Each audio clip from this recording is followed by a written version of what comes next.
नमस्कार, सियासी गलियारा देख रहे हैं आप। आपके साथ मैं हूं साकिब सुमन। सियासी गलियारे में एक बार फिर से हरियाणा के तमाम सियासत को समेटे हुए आपके सामने हम हाजिर हैं। लगातार हम आपको इस कार्यक्रम के जरिए बताते हैं कि किस तरीके से हरियाणा में पॉलिटिकल गतिविधि देखने को मिल रही है और किस तरीके से राजनीतिक बयानबाजी का दौर हरियाणा में जारी है। इन्हीं तमाम चीज़ों को लेकर एक बार फिर से हम आपके सामने हाजिर हैं। तो अगले आधे घंटे तक रहिए हमारे साथ। इस सियासी गलियारे में स्वागत है आपका। टहलिए हमारे साथ और जानिए पॉलिटिकल मूड ऑफ हरियाणा।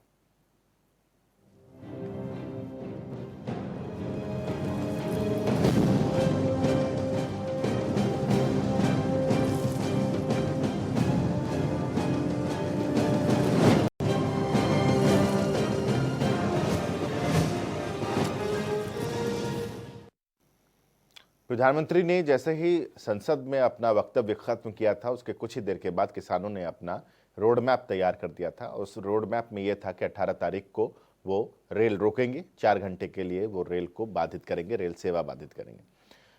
हुआ भी ऐसा ही, 4 घंटे तक रेल सेवा बाधित की गई। इसका कुछ जगहों पर अलग तस्वीरें तो कुछ जगहों पर अलग तस्वीरें देखने को मिली। जरा रिपोर्ट देखिए।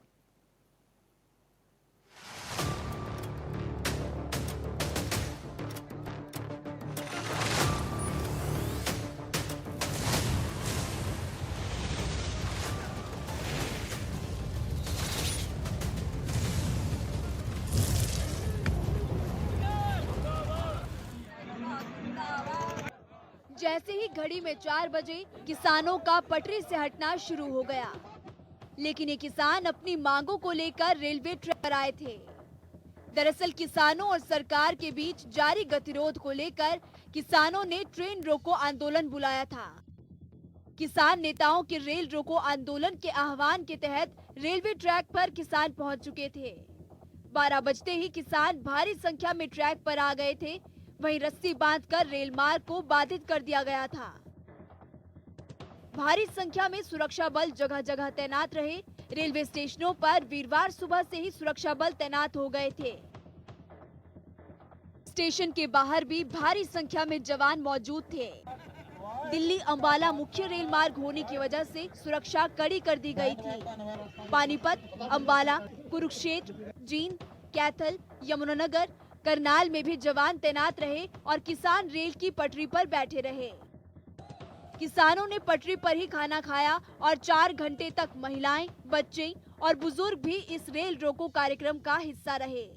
किसान लगभग 3 महीने से करीब अपने संघर्ष किए हुए हैं, लेकिन सरकार मान नहीं रही है।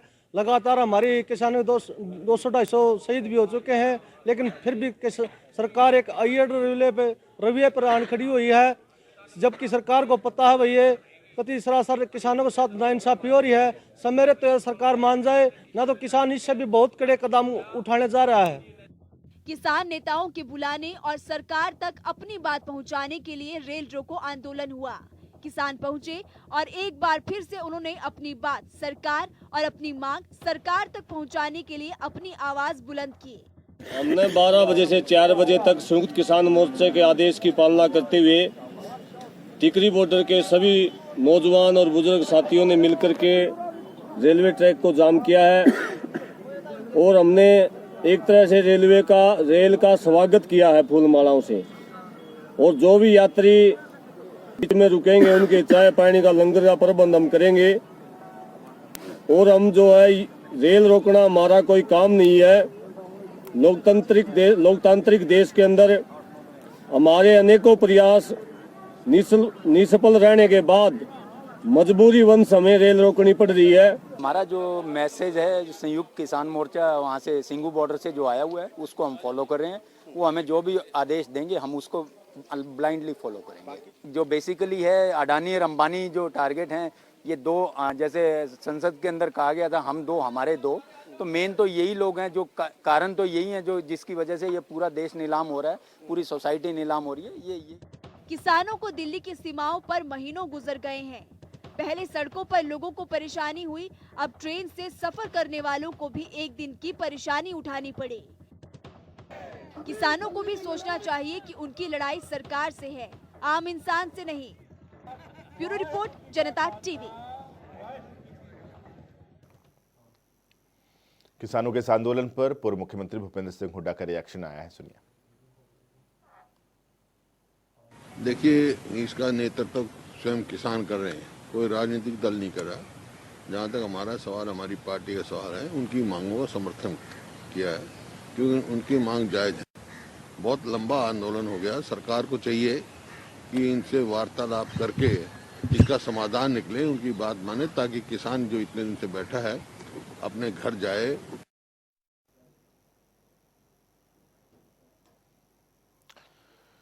लगातार अब भारतीय जनता पार्टी ये कोशिश कर रही है कि जो नाराजगी किसानों में पनप रही है उन नाराजगियों को खत्म किया जाए, उन नाराजगियों को खत्म करके कुछ ऐसी स्ट्रैटेजी बनाई जाए, लोगों से मिला जाए, उन्हें समझाया जाए कि 3 कृषि कानून उनके पक्ष में है। देखिए, दिल्ली की सीमाओं पर पिछले लगभग 3 महीने से चल रहे किसान आंदोलन और अब उसके बदलते राजनीतिक स्वरूप को लेकर भारतीय जनता पार्टी में सुगबुगाहट शुरू हो गई है। हालांकि शुरुआती दौर में भारतीय जनता पार्टी के कई नेता इसे सिर्फ पंजाब का आंदोलन बता रहे थे, लेकिन जैसे जैसे घटनाक्रम बदला, 26 जनवरी की घटना और हरियाणा समेत पश्चिमी उत्तर प्रदेश में जो महापंचायतों और खाप पंचायतों का ऐलान किया जा रहा है, उसके चलते बदलते हुए स्वरूप और जातिगत समीकरणों को देखते हुए भारतीय जनता पार्टी ने भी अब नए सिरे से इस पूरे किसान आंदोलन को लेकर किलेबंदी करनी शुरू कर दी है। हम लोगों ने आपस में बैठ के अपने क्षेत्र के बारे में विचार विमर्श किया और क्षेत्र के बारे में विचार विमर्श करके लोगों के बीच में जाने का, वैसे भी लगातार जाते रहते हैं, बात अपनी बात रखेंगे, उनकी बात सुनेंगे। अगर किसानों की कोई बात है, कोशिश तो करेंगे, हम सरकार का हिस्सा हैं, हमारा कर्तव्य है कि हम किसानों के पास जाएं और बातचीत करें। हम हमेशा बातचीत की पहल करते आए हैं, सरकार की तरफ से हमेशा पहल हुई है। पार्टी की मौजूदा चिंता की एक वजह यह भी है कि हरियाणा और उत्तर प्रदेश में पंचायत चुनाव लंबित हैं।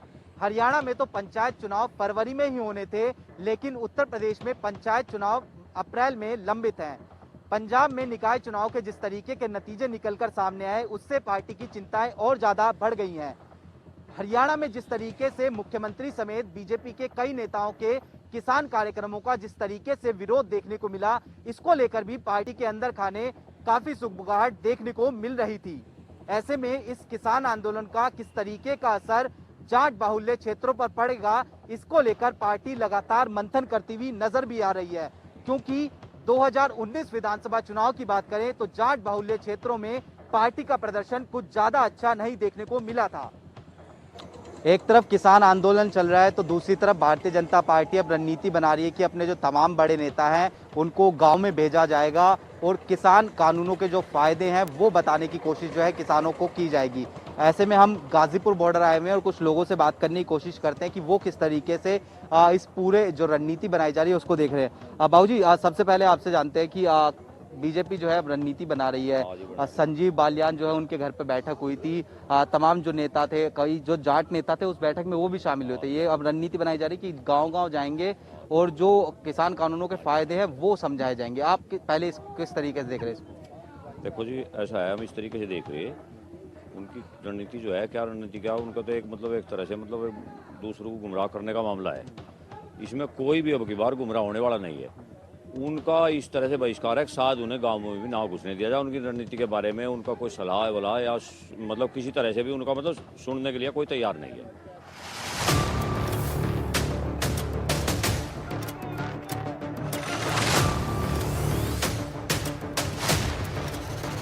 जो तमाम नेता हैं वो ये कह रहे हैं कि जो लोग भारतीय जनता पार्टी के गांव में आएंगे वो जो है गांव में नहीं आ पाएंगे, क्योंकि लगातार विरोध प्रदर्शन जो है कहीं ना कहीं देखने को मिल रहा है।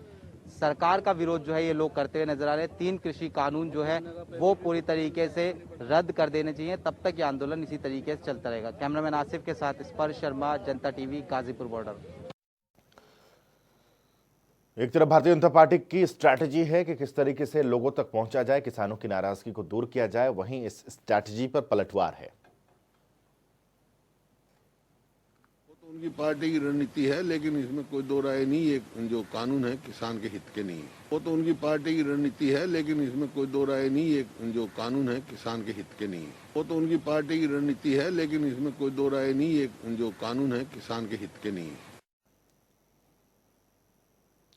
अब आपको हरियाणा के अंदर उठे एक ऐसे तूफान से रूबरू कराते हैं जिसकी धमक आगे आने वाले दिनों में और देखने को मिलेगी।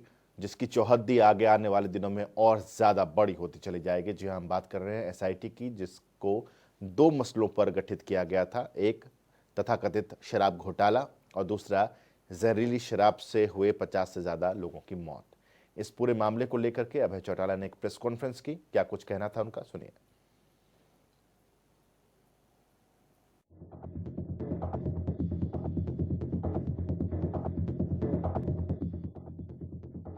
शराब घोटाला हरियाणा के इतिहास का ऐसा घोटाला जिसने पूरे प्रदेश को हिलाकर रख दिया था। इस घोटाले पर जांच हुई, एसआईटी और एसीटी ने अपनी रिपोर्ट सौंपी, लेकिन राजनीति फिर भी कम नहीं हुई। शराब घोटाले को लेकर इनेलो नेता अभय चौटाला ने सरकार पर हमला बोला और कह दिया कि शराब घोटाले में भी एसआईटी को एसीटी में बदल दिया गया है और एसीटी की रिपोर्ट पर कार्रवाई होनी चाहिए थी, जो नहीं हुई। एससीटी की रिपोर्ट आ गई, उस रिपोर्ट को जहां पब्लिश करना चाहिए था, जहां उसकी रिपोर्ट के आधार के ऊपर कार्रवाई होनी चाहिए थी, तो उन्होंने इसको पब्लिश करने की बजाय, उस रिपोर्ट में कौन दोषी थे उन लोगों के खिलाफ कार्रवाई करने की बजाय एक विजिलेंस की पहले उसमें एक अधिकारी से जांच बैठाई गई, उस रिपोर्ट को बारीकी से अध्ययन कराया गया और फिर उसके बाद उसके ऊपर विजिलेंस से जांच कराई गई। श्रीकांत यादव की जो रिपोर्ट है, जो रिपोर्ट आएगी, उसमें आप देखना, जो बात मैं आपको बता रहा हूं वो यूं के यूं लिखी होगी। उसमें साफ शब्दों के अंदर लिखा हुआ है यादव की तरफ से कि मुझे बहुत सारे अधिकारियों ने ये बताया है कि हमारे से इस तरह से पोस्टिंग के नाम के पैसे लिए गए। इस घोटाले में कौन कौन मिला है ये तो नहीं पता, लेकिन अभय चौटाला ने दावा किया कि जाधव की रिपोर्ट में जो जानकारी मेरे पास है उसके मुताबिक ईटीओ आनंद मलिक और डिप्टी सीएम के ऑफिस के सामने कमरे में बैठने वाला मीनू आरोपी है। अभय चौटाला कहते हैं कि इन दोनों लोगों ने पैसे लेकर पोस्टिंग कराई थी। एक लड़का है मीनू नाम का, जानते होंगे आप सारे, जानते हो कि नहीं जानते? सेक्रेटरीट में बैठता है, डिप्टी चीफ मिनिस्टर के कमरे के सामने वाले कमरे में बैठता है। अनऑफिशियली ऑफिस दे करके उसको वहां बिठाया हुआ है। 4-6 लोग वहां बैठते हैं और वो सारा दिन कैसे पैसे ऐंठे जाए, कैसे कमीशन लिया जाए, इन दोनों लोगों ने पैसे लेकर के पोस्टिंग करवाई। वहीं सीएम मनोहर लाल पर हमला बोलते हुए अभय चौटाला ने कहा कि जब एसीटी का गठन किया उसी दिन ये साफ हो गया कि सीएम अपने मंत्री को बचाना चाहते हैं। सीएम कहीं ना कहीं इन सब चीजों पर लीपापोती करना चाहते हैं। और जब हमने इस बात की मांग करी कि इसकी जांच होनी चाहिए, तो पहले तो जांच कराने में ही सरकार ने कैसे इसकी लीपापोती हो सके, उसके लिए होम मिनिस्टर ने तो एसआईटी का गठन किया और चीफ मिनिस्टर ने एसआईटी को बदल के एससीटी का गठन कर दिया। जहां एससीटी का गठन किया उसी दिन ये साबित हो गया था कि मुख्यमंत्री कहीं ना कहीं अपने मंत्री को बचाना चाहता है। मुख्यमंत्री कहीं ना कहीं इन सब चीजों पे लीपापोती करना चाहता है। ये वार बिना नाम लिए कहीं ना कहीं डिप्टी सीएम दुष्यंत चौटाला पर था, लेकिन दूसरी तरफ अनिल विज को भी अभय चौटाला ने आड़े हाथों लिया और कहा कि गृह मंत्री अनिल विज कहते हैं दोषियों को बख्शेंगे नहीं, तो ऐसे में उन्हें एसीटी की रिपोर्ट को सार्वजनिक करना होगा। शराब घोटाला भले ही लॉकडाउन के दौरान हुआ हो, लेकिन करीब 8-9 महीने बाद भी इस घोटाले की गूंज खत्म नहीं हो रही और परत दर परत इस मसले पर राजनीति और बयानबाजियां की जा रही हैं। चंडीगढ़ से पवन सिवर की रिपोर्ट।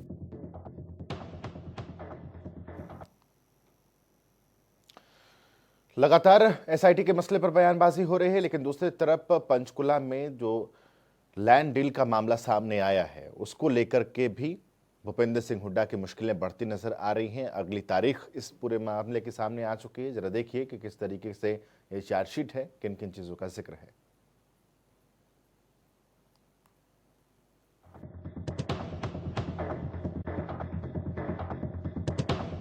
प्रदेश के पूर्व मुख्यमंत्री भूपेंद्र सिंह हुड्डा की मुश्किलों में लगातार इजाफा होता जा रहा है, क्योंकि पंचकुला औद्योगिक प्लॉट आवंटन मामले में अब ईडी ने भूपेंद्र सिंह हुड्डा को नोटिस जारी कर दिया है।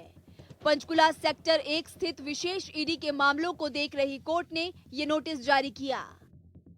मामले के मुख्य आरोपी पूर्व सीएम भूपेंद्र सिंह हुड्डा समेत 22 लोगों को ये नोटिस जारी हुआ है और इस मामले में अगली सुनवाई 5 मार्च को होगी।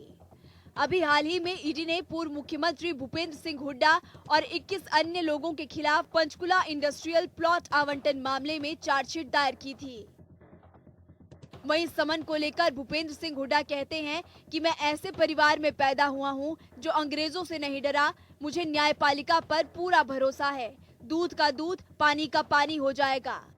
मैं ऐसे परिवार में पैदा हुआ, डर किस बात का? अंग्रेजों से नहीं डरेंगे? नहीं, इसमें क्या है? ठीक है, मेरे को न्यायपालिका पर पूरा विश्वास है और इसमें सच का सच, झूठ का झूठ आ जाएगा। इसमें क्या है? ईडी ने जिस पर आरोप लगाया है उनमें से 4 आईएएस अधिकारी भी शामिल है, जो अब सेवानिवृत्त हो चुके हैं। लेकिन भूपेंद्र सिंह हुड्डा के लिए परेशानियों में इजाफा लगातार हो रहा है, जो कम होने का नाम नहीं ले रहा। भले ही भूपेंद्र सिंह हुड्डा ना डरने की बात कर रहे हो, लेकिन इस खबर ने कहीं ना कहीं उनकी परेशानी पर बल ला दिया होगा। जनता टीवी के लिए पंचकुला से उमंग शुरान, फरीदाबाद से पूजा शर्मा की रिपोर्ट। यस, प्लॉट आवंटन में अनियमितताएं और इन अनियमितताओं को लेकर के जिस तरीके से चार्जशीट फाइल हुई है और चार्जशीट के बाद अब अगली सुनवाई की तारीख भी सामने आ चुकी है, उसने कहीं ना कहीं परेशानी जरूर बढ़ा दी होगी पूर्व मुख्यमंत्री भूपेंद्र सिंह हुड्डा की। इधर अभय चौटाला की अगर हम बात करें तो अभय चौटाला प्रदेश में अविश्वास प्रस्ताव जो इस बार बजट सत्र में कांग्रेस लेकर के सामने आ रही है, उस अविश्वास प्रस्ताव पर भी बोलते हुए नजर आ रहे हैं। साथ ही साथ किसानों का ये जो आंदोलन लगातार आगे बढ़ता जा रहा है, जिस आंदोलन की वजह से अभय चौटाला ने अपना इस्तीफा दिया, जिस तरीके से उन्होंने इस्तीफा दिया और इस्तीफे के बाद जो स्थिति इंडियन नेशनल लोकदल के लिए सामने आ रही है, कुछ लोग वापस से इनेलो ज्वाइन भी कर रहे हैं ऐसा लग रहा है, और अभय चौटाला ऐसा कह रहे हैं कि इंडियन नेशनल लोकदल का जनाधार बढ़ रहा है। एक बार जरा सुनिए, समझिए कि मौजूदा हालात को अभय चौटाला किस तरीके से देख रहे हैं। हमने राज्यपाल जी को पत्र लिखकर निवेदन किया कि तुरंत जो है असेंबली का सेशन बुलाया जाए, ताकि हम अविश्वास पत्र इस सरकार के खिलाफ लेके आएंगे।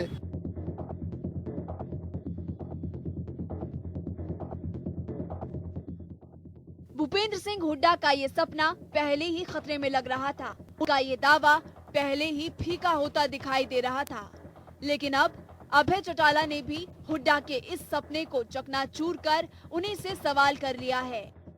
अभय चौटाला कहते हैं कि अविश्वास प्रस्ताव का सीधा फॉर्मूला, जिसमें 1/3 बहुमत होती है, अगर मैं विधायक होता तब भी हुड्डा ये बताएं वो सरकार कैसे गिराते।